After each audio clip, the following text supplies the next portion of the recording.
Tanggal 17 Juli yang lalu saya dapat artikel bagus di koran. Dan itu sungguh-sungguh membuat sebuah revolusi buat hidup saya. Karena seperti saudara tahu, saya sering mengajar tentang hidup bergaul dengan Tuhan. Ya, di antara anak-anak remaja, anak muda, saya mengajarkan bagaimana dampak persahabatan itu. Nah, ini artikelnya saya mau baca. Jadi Harian Media Indonesia 17 Juli 2014. Sahabat dan DNA. Bukan hanya antar kerabat keluarga, tipe DNA yang sama ternyata dimiliki manusia yang bersahabat. Demikian kesimpulan Profesor Genetika Medis James Fowler dari Universitas California, Amerika Serikat. Fowler menyimpulkannya setelah melakukan penelitian terhadap sekitar 2.000 orang di Massachusetts, di Amerika Serikat.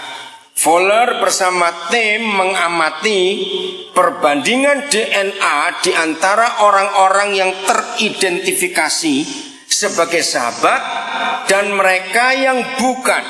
Hasilnya, para sahabat memiliki kedekatan gen yang mirip. Fowler mengungkapkan, gen yang paling banyak ditemukan kemiripan di antara sahabat ialah yang mempengaruhi penciuman dan sistem kekebalan tubuh.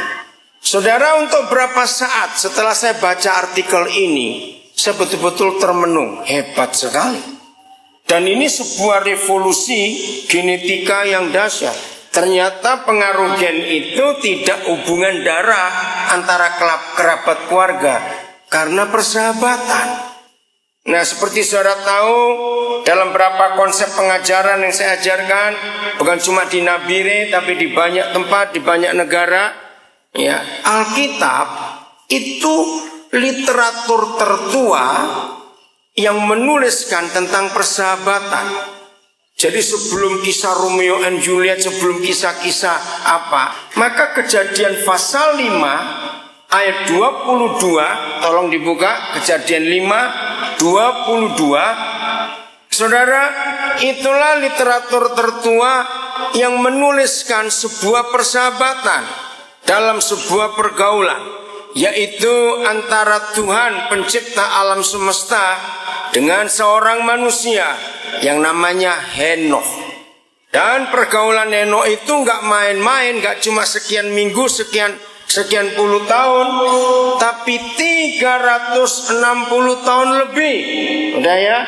Dan Henokh itu bergaul dengan Tuhan selama 300 tahun lagi.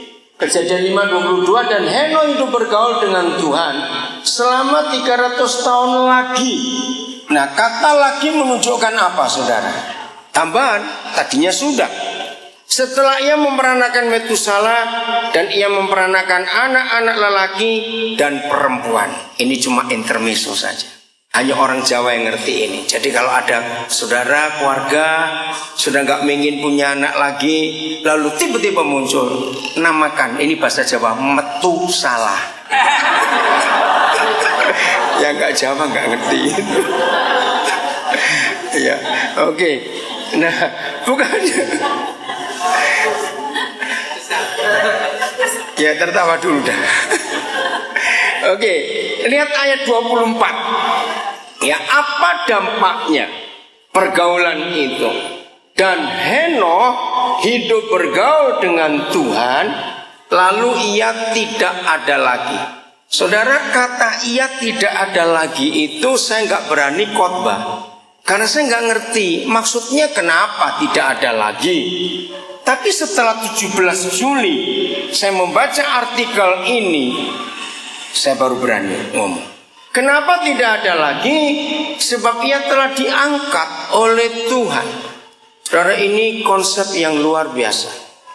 Nah, sejak 17 Juli itu sampai hari ini, saya mengalami banyak peristiwa yang luar biasa yang saya belum pernah alami sebelumnya.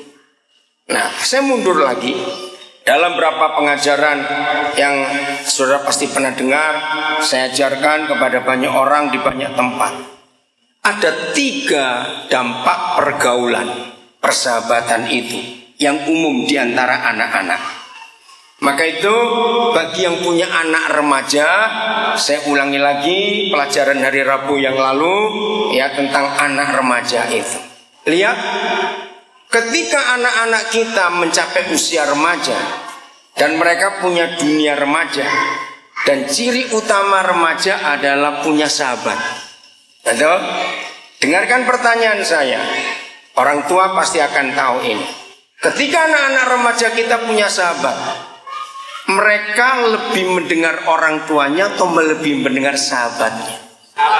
Nah, itu fakta pertama. Seringkali orang tua marah. Ada yang berkata gini, siapa yang melahirkan kamu? Dia atau mama? Pada dengar orang tua marah seperti itu. Kenapa kamu mau dengarkan mama? Kenapa kamu mendengarkan dia? Saudara, seringkali kita marah pada anak-anak kita yang menginjak remaja, lalu mereka nggak dengarkan kita. Padahal dulu kita juga begitu, cuma kita lupa, itu saja. Betul tidak? Waktu kita remaja, anak kita melawan orang itu. Terus lihat yang kedua, gaya sahabatnya akan ditiru habis. Sampai model rambut, ya atau tidak? Ya atau model baju, makanan, hobi, semuanya ditiru habis. Kira-kira itu wajar atau salah dalam persahabatan? Wajar. Nah, saya belum pernah menemukan ilmiahnya. Oh ya, saya ingin tekankan lagi bagi beberapa saudara yang belum pernah dengar konsep Alkitab yang saya terima dari Roh Kudus. Ya, setiap kali saya menemukan kebenaran dalam suatu pewahyuan, saya tidak akan puas dan tidak punya keberanian untuk mengajarkan kepada umum sebelum saya dilengkapi oleh fakta ilmiah. Maka itu buat saya penemuan Profesor Fowler ini sebuah bukti ilmiah dari kebenaran kejadian 5 akibat dari pergaulan itu. Dan saya akan cari bukunya nanti, pasti dia ada bukunya. Ya, karena itu luar biasa dampak dari pergaulan itu. Terus yang ketiga, makin jauh anak-anak kita itu punya sahabat, punya teman, pasti saudara akan melihat mereka itu ketularan. Ngerti kata ketularannya? Ada pengaruh. Nah, ini yang kita harus jaga. Bisa pengaruh baik, bisa pengaruh buruk, tergantung iya atau tidak. Nah, kalau sahabat manusia bisa berakibat 3 hal. 1, lebih taat kepada nasihat sahabat daripada orang tua. Seharusnya kekristenan yang tidak kelihatan Kristusnya, walaupun sudah sekian tahun jadi Kristen, kalau kita pakai konsep sahabat tadi, maka kita bisa menilai, bukan menghakimi. Berarti kira-kira orang Kristen itu bersahabat baik nggak dengan Tuhan di surga? Ayo jawab, bersahabat baik tidak? Pasti tidak. Karena kalau kekristenan itu bersahabat baik dengan Tuhan, berarti dia akan lebih nurut Tuhan daripada nurut hawa nafsunya sendiri. Maka itu yang masih suka tersinggung, suka emosi, ya, yang karakter Kristusnya belum nyata, walaupun saudara rajin berdoa sekian jam sehari, aktif pelayanan dan semuanya, berarti sikap hidup yang beragama, kita berani berkata, sikap hidup orang yang beragama, yang kelihatan aktif dalam ibadah dan kegiatan kerohanian, ternyata kalau tidak bersahabat dengan Tuhan, maka orang itu pun tidak akan nampak sifat Tuhan dalam hidupnya. Betul? Karena dia lebih menuruti siapa? Yang kedua, gaya hidup. 2 anak yang bersahabat, gaya hidupnya akan saling tertular. Itu tadi, sampai model rambut diikuti, Makanan-makanan disamakan semua jadi sama, betul tidak? Apa saja diikuti. Nah, hal ini sudah berapa tahun kita jadi Kristen? Coba tanyakan, apa sih yang sama antara aku dengan Tuhan? Coba, pernah nggak saudara menanyakan itu? Kira-kira dalam persahabatan kita dengan Tuhan, kira-kira Tuhan sama jadi seperti kita, atau kita jadi seperti Tuhan? Ya amit-amit kalau semua Tuhan jadi kayak kita.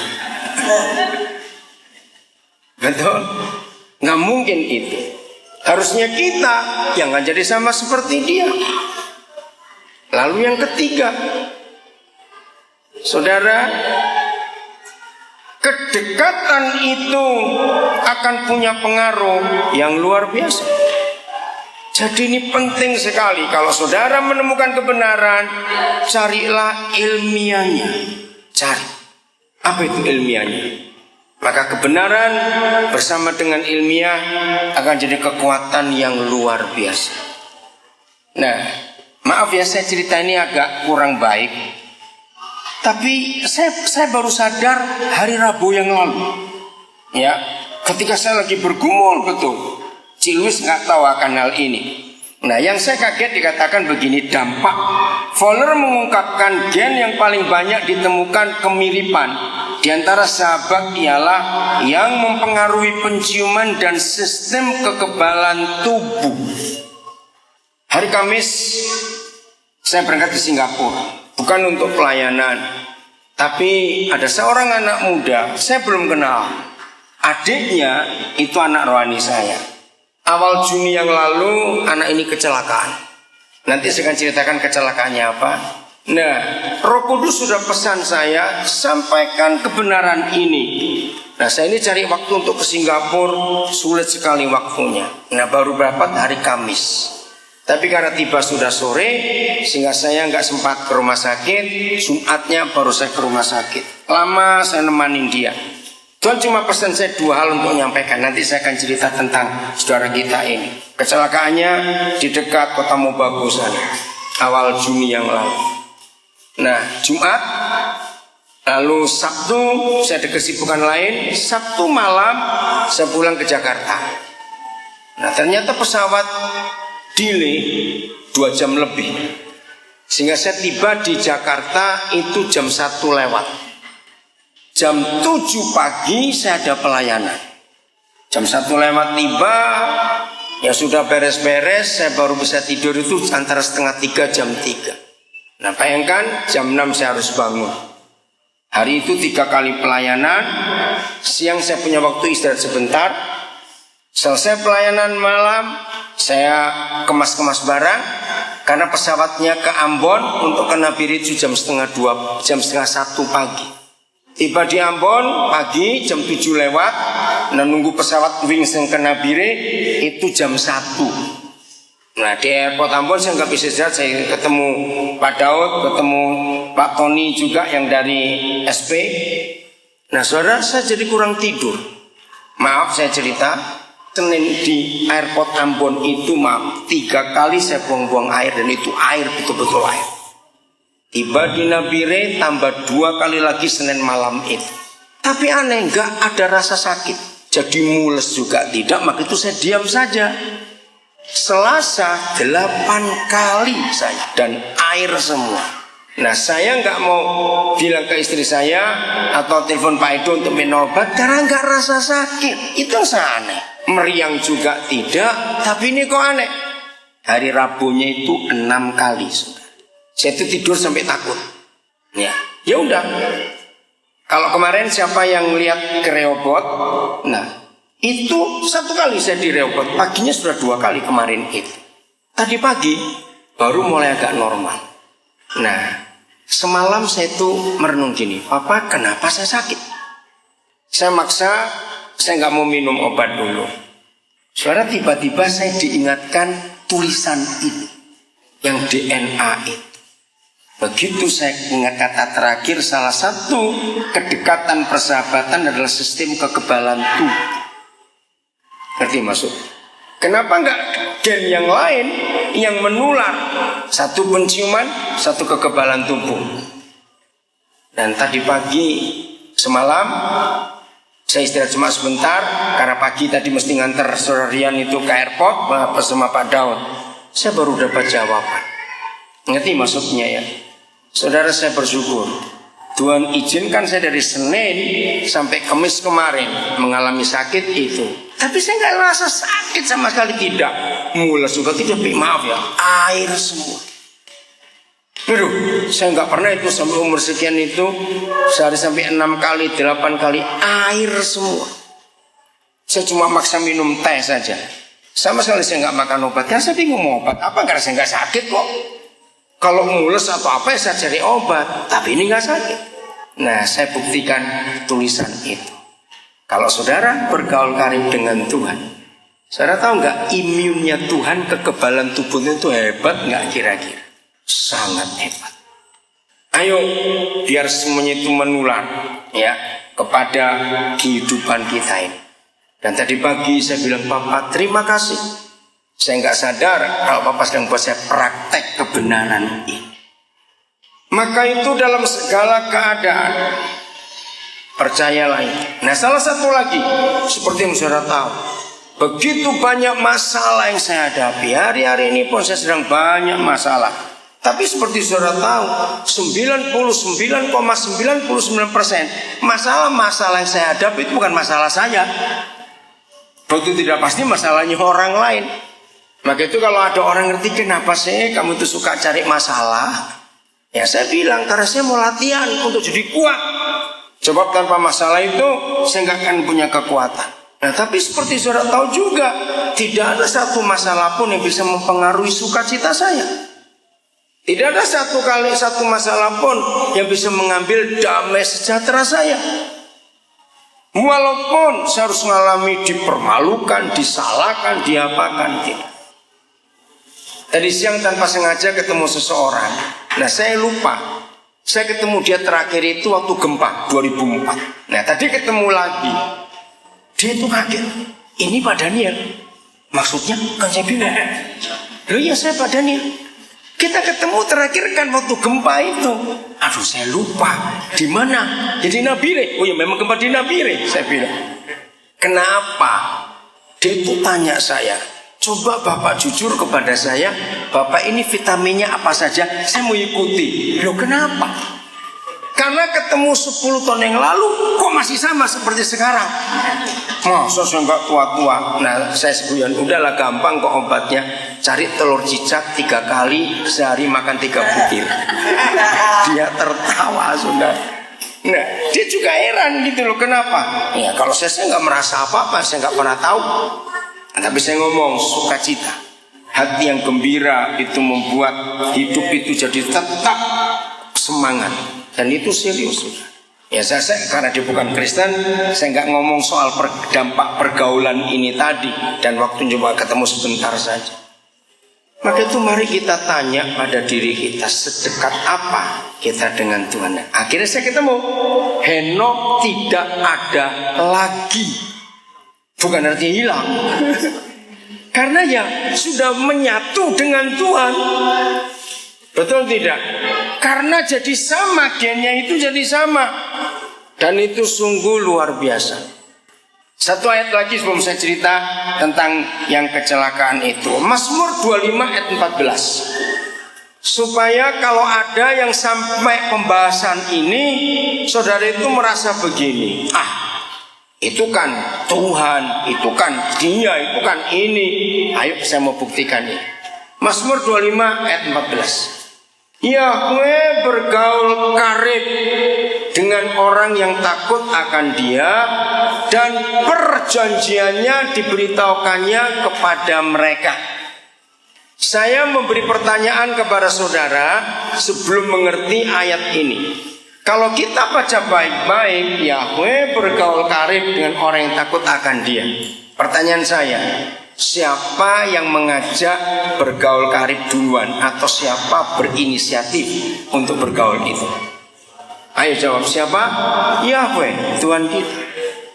Berarti kalau ada di antara saudara yang mengatakan, sulit, aku kan sibuk. Nah, itu kebanyakan orang yang saya dengar untuk belajar firman. Aku kan sibuk, aku gak bisa kayak pendeta-pendeta itu yang punya banyak waktu untuk berdoa untuk apa. Nah, itu konsep yang salah. Jangan menggunakan konsep agamawi untuk kita bergaul dengan Tuhan. Setuju saya katakan ini? Kenapa jangan gunakan konsep agamawi? Karena dalam konsep agama berdoa itu kan ada aturannya, ada waktunya, ada jamnya, dan sebagainya. Nah, kita tidak. Mau kapan saja, mau jam berapa saja, silakan. Oh enggak, amin? Karena Bapa kita bisa ditemui kapan saja. Nah, untuk itulah penting sekali. Saudara tidak boleh beralasan, karena aku sibuk, karena kerjaan, aku harus bangun jam 4 pagi, harus ini dulu, itu dulu, lalu mesti begini, mesti begitu. Jam 8 malam aku baru selesai, nggak bisa langsung istirahat, perlu persiapan buat besok. Bagaimana aku bisa bergaul dengan Tuhan? Nah, hari ini saudara mengerti konsepnya. Dalam pergaulan dengan Bapa di surga, tidak diperlukan waktu, tidak diperlukan sikap tubuh ya, tidak diperlukan tempat, tidak diperlukan sarana. Maaf saya berkata, semua agama di dunia dalam berjumpa dengan Tuhan mereka, waktu, tempat, aktivitas tubuh, sarana, itu perlu atau tidak? Ada yang pakai pakaian tertentu, ada yang harus cuci dulu, ada yang pakai bunga, harus pakai ini, pakai itu. Terus tempatnya mesti begini, persiapannya ribetnya luar biasa. Tapi Bapak kita tidak, katakan amin. Maka itu tidak ada alasan. Kalau sekarang saja teknologi sudah membuktikan. Dulu sebelum ada teknologi informasi yang sehebat ini, nggak mungkin bergaul itu nggak ketemu orang, nggak dekat, nggak lucu. Sekarang teknologi informasi buat kita bisa bergaul dengan jarak yang jauh. Betul tidak? Lewat SMS, lewat macam-macam sarana. Sekarang telepon makin murah, hubungan ke luar negeri, ke negara yang jauh, macam-macam sistem yang dipakai. Ya memang untuk Nabi Rim masih agak lambat ini. Tunggu Pak Jasmari jadi bupati dulu untuk mempermudah semuanya ini. Ya enggak. Sekarang di kota-kota besar saudara, dengan Line misalnya, itu telepon bisa gratis, dengan FaceTime misalnya, dan macam-macam lagi. Ya, untuk Nabi ini memang gak sulit. Saya nggak tahu, tunggu Pak Jasmari dulu. Ya, walaupun begitu masih bisa pakai sarana-sarana lain, kita tetap bisa bergaul dengan jarak yang jauh. Nah, berarti kan dengan Tuhan pun nggak ada kesulitan. Apalagi ada Roh Kudus yang mendekatkan kita. Jadi yakinkan diri saudara yang masih merasa Tuhan sulit ditemui. Aku ini sibuk, gak punya waktu untuk bergaul dengan Tuhan. Maka konsep agamawi itu sudah digugurkan oleh konsep kebenaran. Katakan amin. Jadi gak ada jarak, gak ada waktu, gak perlu sarana, gak perlu apa-apa. Setiap saat kita bisa dengan dia. Maka kalau sudah begitu mudah, kenapa kita harus sulit? Apalagi yang berinisiatif. Siapa duluan tadi? Bapak kita dulu, Yahweh duluan. Nah sekarang kita buka. Dan perjanjiannya, ini yang penting. Apa kata lain perjanjian? Apa Pak Beres? Apa kata lain perjanjian? Coba temukan. Apa? Sumpah. Ya, apalagi? Wasiat. Apalagi? Kesepakatan. Kurang kuat kalau kesepakatan. Bukan. Ya, Bu Almin ngomong apa? Kesepakatan. Bukan. Apa? Ikatan. Bukan. Betul, ada mirip dengan kata sumpah. Tadi di sini dengar apa saya lupa? Warisan. Bukan. Enggak, tadi di sini ada suara apa tadi? Bukan. Yang setelah sumpah tadi di sini? Wasiat. Betul. Ikrar. Bukan. Rahasia. Loh, betul nggak saudara? Perjanjian itu rahasia. Oke, saya mau buktikan persahabatan anak-anak remaja. Ayo anggap aja kita semua kembali ke masa remaja. Karena apa toh? Daripada kembali ke masa tua, kan belum nyampe. Lebih baik kembali ke masa remaja daripada ke masa tua, belum nyampe. Nah, dalam persahabatan anak-anak remaja, ayo jawab pertanyaan saya. Mereka saling rahasia-rahasiaan enggak? Lu ya atau tidak anak-anak itu? Jangan kasih tau mamaku ya, jangan kasih tau mamaku. Ini cuma antara kita dua ya, kan begitu anak-anak remaja yang bersahabat. Pikir-pikir rahasia apa ini anak kecil-kecil ini? Tapi itulah dunia mereka. Nah, yang menarik untuk kita pelajari dalam persahabatan anak-anak muda, mereka takut cerita apa-apa ke orang tuanya, tapi mereka nggak takut cerita rahasianya ke temannya. Betul atau tidak? Nah, itu kita dulu waktu kita masih remaja. Maka itu saya berani menanyakan saudara, apa kata perjanjian? Ternyata rahasia. Hebat sekali. Rahasia itu hanya boleh untuk sahabat, nggak boleh untuk umum. Ya, saya ulangi. Dan perjanjiannya diberitahukannya kepada mereka. Langsung Yohanes 15 ayat 15. Yohanes 15 ayat 15. Sampai pada bagian ini, maka hamba-hamba Tuhan, para pelayan firman, tidak boleh kehabisan bahan khotbah. Terus mau khotbah bingung, mau khotbah apa ya? Mau khotbah apa? Nah, kalau ada hamba Tuhan kebingungan mau khotbah apa, berarti dia nggak dekat dengan Tuhan karena kekurangan rahasia. Betul? Aku tidak menyebut kamu lagi hamba, sebab hamba tidak tahu apa yang diperbuat oleh tuannya. Tetapi aku menyebut kamu sahabat. Saya akan menambahkan satu kata bahasa manusia. Ya, saya ulangi. Aku tidak menyebut kamu lagi hamba, sebab hamba tidak tahu apa yang diperbuat oleh tuannya. Tetapi aku menyebut kamu sahabat. Perhatikan kata ini tambahan.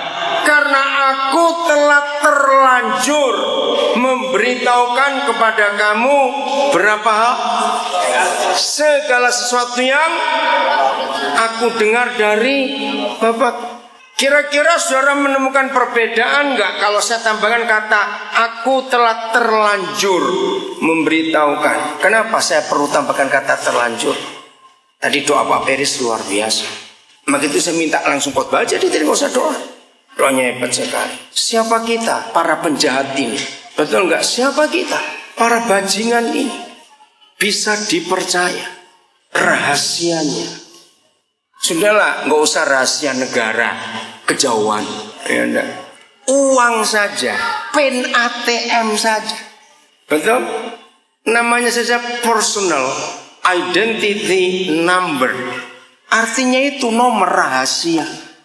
Saudara akan milih-milih nggak kepada siapa saudara berani serahkan PIN saudara? Ya. Betul? Bahkan kalau ada bertobat gitu aja. Suami istri yang PIN-nya saja nggak boleh saling tahu. Kira-kira ada tidak? Nah, bertobat. Apa Pak Cahyo? Betul, suami istri aja ada yang PIN-nya nggak boleh saling tahu. Bayangkan. Nah, maka itu saudara, rahasia surga itu penting atau tidak? Loh, penting atau tidak? Tapi lihat mengapa Tuhan Yesus berani mempercayakan model-model bajingan ini. Kok nggak amin? Betul tidak? Ini yang banyak orang bertanya. Kalau mereka tahu ya bagaimana orang-orang yang baru kenal saya jalan, terus saya berani percayakan ATM saya, PIN-nya kepada orang, bahkan sopir pun. Pernah waktu itu kan saya harus transfer, tapi saya nggak bisa tinggalkan orang ini karena ada pembicaraan penting. Nah, satu-satunya yang nganggur cuma sopirnya dia, karena kami bertiga. Terus saya bilang, kan kita duduk mau bicara. Nah, Pak, tolong ke ATM, ini PIN saya dan cek, karena saya nggak tahu ada saldo berapa. Kalau saldonya cukup, kirim ke nomor ini jumlahnya sekian. Kalau nggak cukup, ambil maksimal. Saudara, langsung bosnya supir bereaksi, nggak usah Koden, nanti saya saja. Loh, saya jam berapa? Kita mau bicara, nggak ada waktu lagi. Saudara, dia kaget. Saya berani mempercayakan ATM saya kepada supir itu tadi jawabnya, karena sering nggak ada isinya. Ngapain takut? Maka itu yang ATM-nya banyak saldonya nggak akan pernah diserahkan. Ya. Nah, maka itu sebelum kita berani jujur, alasan saya satu. Kenapa saya berani mempercayakan itu? Saya bilang, pencipta alam semesta pun percaya saya kok. Walaupun dia tahu saya ini jahat, walaupun dia tahu saya ini bajingan, dia tahu. Kok nggak amin? Maka itu untuk apa takut percayakan orang lain? Nggak usah takut. Jelas ya? Maka itu kalau saudara belum bisa punya kata trust, mempercayai orang lain, harus belajar dari Bapa di surga. Yesus saja berani menyebut kita sahabatnya karena dia telah memberitahukan segala sesuatu yang dia dengar dari Bapa di surga. Maaf kalau saya ngomong ini. Setiap kali kita mengajar, yakinkan yang mendengar menantikan ada hal-hal baru. Ngerti maksud itu? Yakinkan yang mendengar bahwa ada hal-hal baru yang dinantikan. Harus masing-masing kita sampai ke situ. Kalau tidak, maka kita akan jadi pengajar yang membosankan. Dan bersyukur bergaul dengan Bapa di surga. Akan kekurangan hal baru enggak? Tidak, apalagi janjinya di Ratapan 3:23 selalu baru tiap pagi, bukan tiap hari, pagi. Beda loh hari dan pagi itu. Selalu baru tiap pagi. Oke, saya kembali. Awal Juli, adik korban kecelakaan ini telepon saya sambil menangis. Pak, bagaimana ini? Kakak saya. Kenapa? Aduh, ngeri sekali. Jadi dia pulang pelayanan, ya, itu pulang pelayanan malam jam 10-an. Dia naik mobil sedan kecil, saya nggak tahu tipe apa. Saudara, dari jauh dia lihat ada motor kenceng sekali. Dia berhenti karena dia kaget. Belum sempat dia sadar, motor itu ngantam mobilnya. Ternyata Kawasaki apa Ninja yang besar itu. Ternyata yang naik polisi mabuk. Ya, begitu nabrak mobilnya naik ke kap, berhenti di kap, kapnya turun kena wajahnya. Ini hancur dari depan sampai dagu ini hancur semua. Polisinya mati di tempat dengan pemboncengnya. Jadi nggak ada urusan. Nah itu hari Jumat kejadiannya, langsung bawa ke kota Manado, panik rumah sakit Manado karena nggak tahu nangan ini bagaimana. Padahal ayah ibunya itu gembala sidang. Saya lupa di desa apa-apa gitu. Dan gak cerita harus dibawa ke Singapura, Jakarta pun gak bisa karena hancur semua. Ya, saudara, mereka harus pakai ambulan udara, bayarnya hampir 500 juta untuk bawa itu aja. Nah sampai hari ini belum pulang dari Singapura. Biaya sudah hampir 2 miliar. Operasinya sekian belas kali. Nah ini dahi, waktu saya tengok kemarin, dahi ini sudah diganti titanium. Sudah hancur.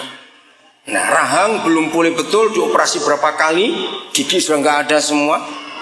Nah yang membuat dia syok dan mau mati, matanya buta total, hancur mata itu.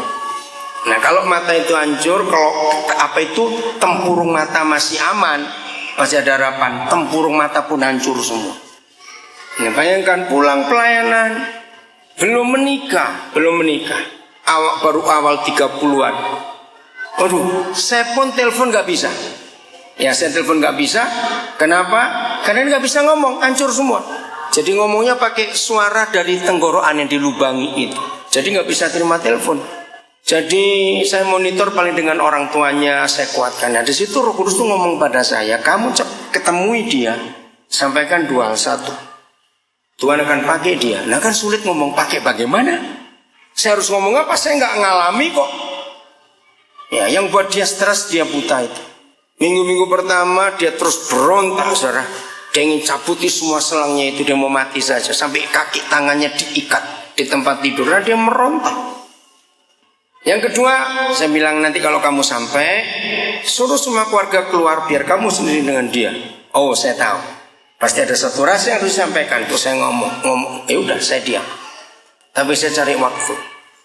Saudara, berapa operasi terakhir itu terhalang karena kondisinya tidak fit. Kenapa tidak fit? Karena dia itu nggak mau makan. Sudah makannya susah harus pakai selang, dia nggak mau. Kenapa? Karena dia mau mati. Bayangkan. Nah itu membuat dokter nggak bisa operasi karena kondisinya. Gizinya nggak cukup untuk mengoperasi semuanya itu. Aduh serba repot juga. Pokoknya dia nggak terima. Kenapa Tuhan begini? Aduh, ya wajar seperti itu. Nah, akhirnya kami saya tiba di Singapura, Jumat saya bisa ketemu. Lama di kamar itu saya cerita apa yang saya terima dari Roh Kudus. Nah, salah satu yang buat dia semangat setelah itu, saya dapat berita dari keluarganya. Saya bilang, namanya Steve, kau dan janji, begitu kamu sudah sehat dan bisa jalan, kemanapun saya pergi pelayanan saya akan ajak kamu. Dia lulusan Kanada, ahli desainer yang hebat. Dia punya kerjaan bagus di Jakarta. Dia tinggalkan karena dia merasakan panggilan Tuhan. Orang hebat, pelayanannya sangat bagus. Pokoknya saya kemana, saya akan ajak kamu. Saya juga heran kenapa Roh Kudus ngomong itu. Sudah selesai ngomong semuanya, dia anak sulung dari 4 bersaudara. Terus saya rasa cukup. Terus saya bilang pada orang tuanya, pada adik-adiknya, boleh enggak saya berdua aja dengan dia. Saudara, di situ terjadi sebuah revolusi dalam imannya. Dia ngomong begini, Koden saya nyesal. Kenapa ketemu Koden setelah saya nggak bisa lihat?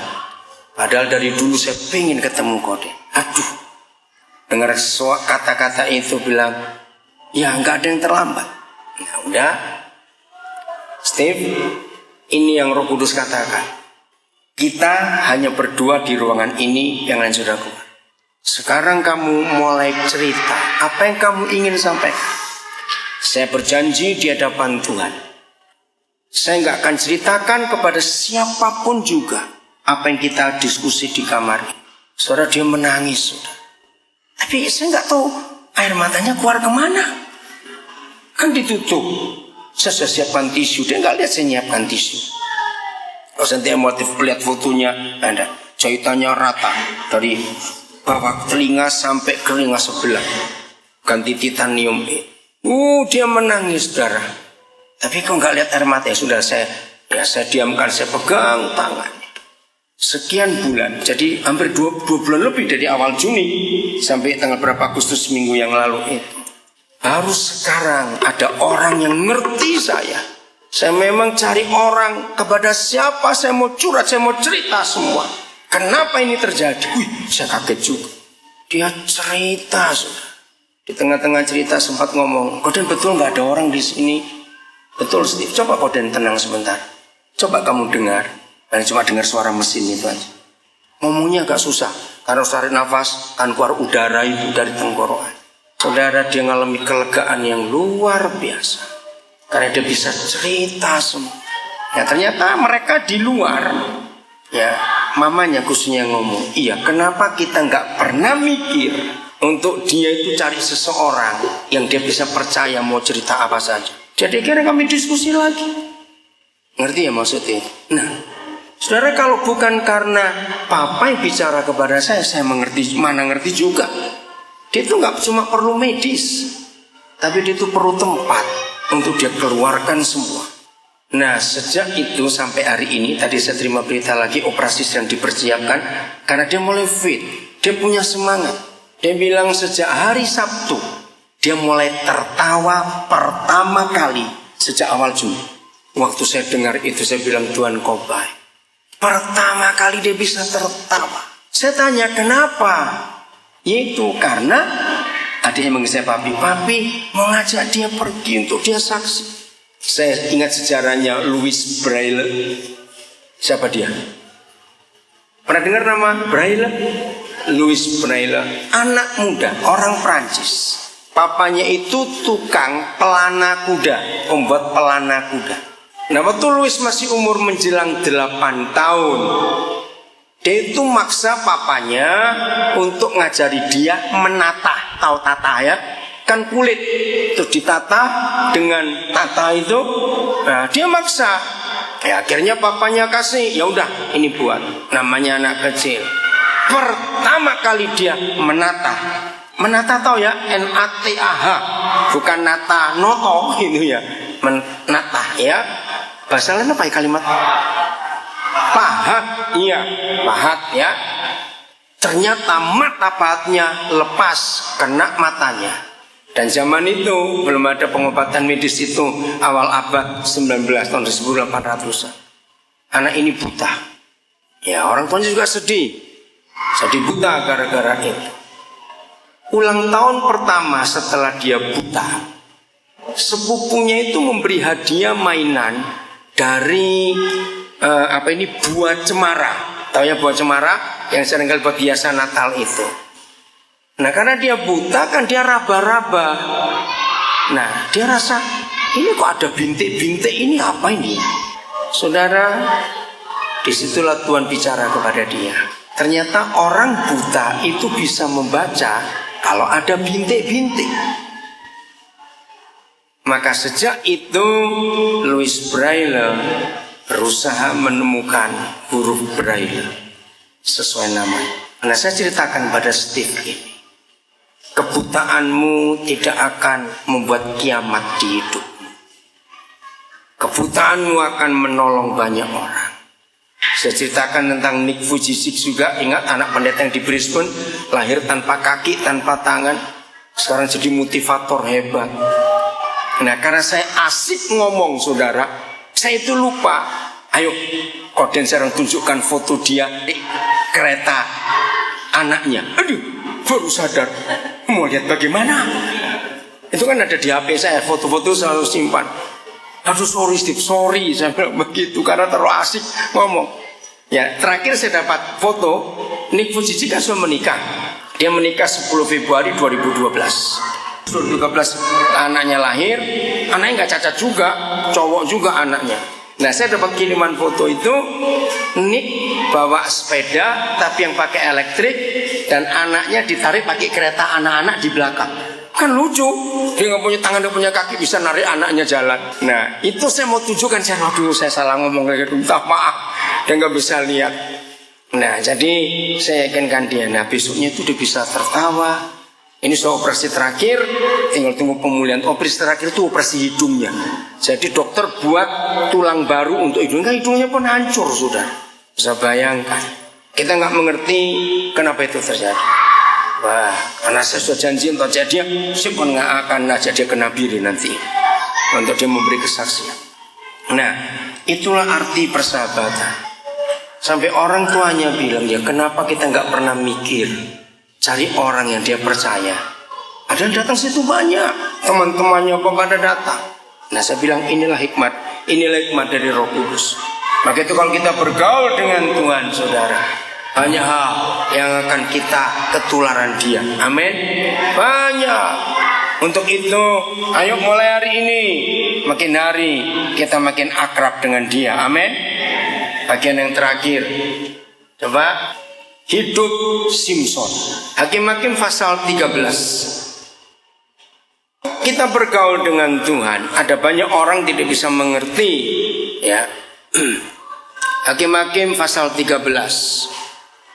Kita lihat nanti bagaimana orang tua Simson yang belum mengerti apa yang Tuhan bicarakan kepada anaknya ini. Hakim-Hakim 13 mulai ayat 1. Coba. Hakim-Hakim 13 mulai ayat 1. Ya. Orang Israel melakukan pula apa yang jahat di mata Yahweh. Sebab itu Yahweh menyerahkan mereka ke dalam tangan orang Filistin selama 40 tahun lamanya. Ada masalah besar dalam hidup orang Israel. Akhirnya Tuhan menyerahkan mereka. Tapi justru lewat masalah ini, papa mujizat Simson itu lahir. Oke, nah yang kita mau pelajari bukan itu. Pasal 14-nya. Coba. Setelah Simson dewasa, Simson pergi ke Timna dan di situ ia melihat seorang gadis Filistin. Ayat 2. Lanjut terus ya. 2, 3, bisa langsung. Ia pulang dan memberitahukan kepada ayahnya dan ibunya, di Timna aku melihat seorang gadis Filistin, tolong ambillah dia menjadi istriku. Tetapi ayahnya dan ibunya berkata kepadanya, tidak adakah di antara anak-anak perempuan sanak saudaramu atau di antara seluruh bangsa kita seorang perempuan? Ingat, hukum Musa berlaku keras di Israel. bahwa tidak boleh yang tidak seiman. Masih ingat? Nah maka itu ayah ibunya Simpson ngotot, nggak bisa. Apalagi gadis Filistin, nggak bisa.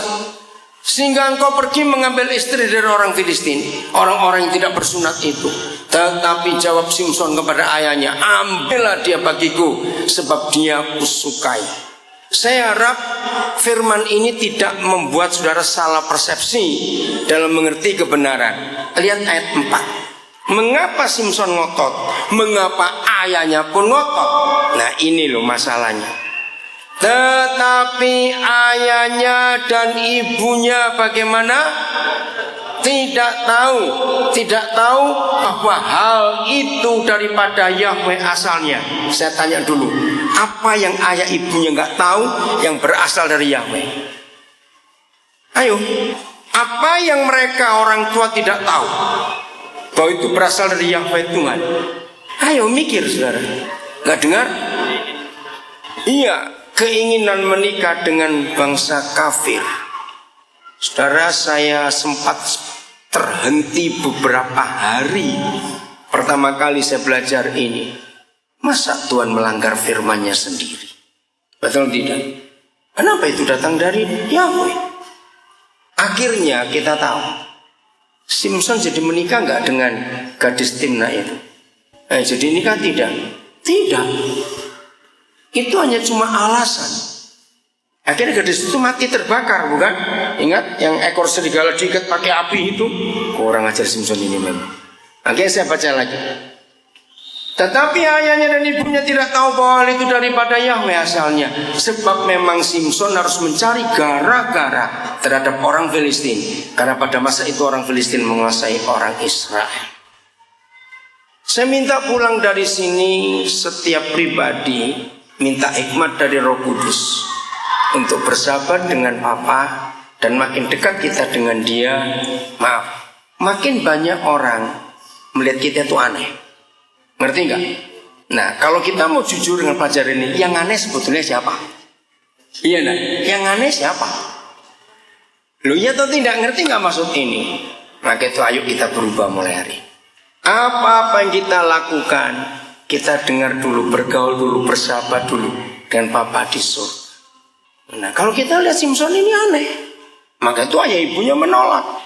Tapi itu datang dari Tuhan dengan maksud-maksud tertentu. Maka saya akan katakan dengan kalimat ini, berjalan bersama dengan Papa kita di surga, itu artinya berjalan di dalam kemustahilan. Loh ya atau tidak? Kok nggak berani amin? Berjalan dengan Papa kita di surga adalah berjalan dengan kemustahilan, berjalan dalam ketidakmungkinan. Maka itu kalau saudara hanya mau cari yang gampang-gampang saja, berjalanlah dengan temanmu. Betul?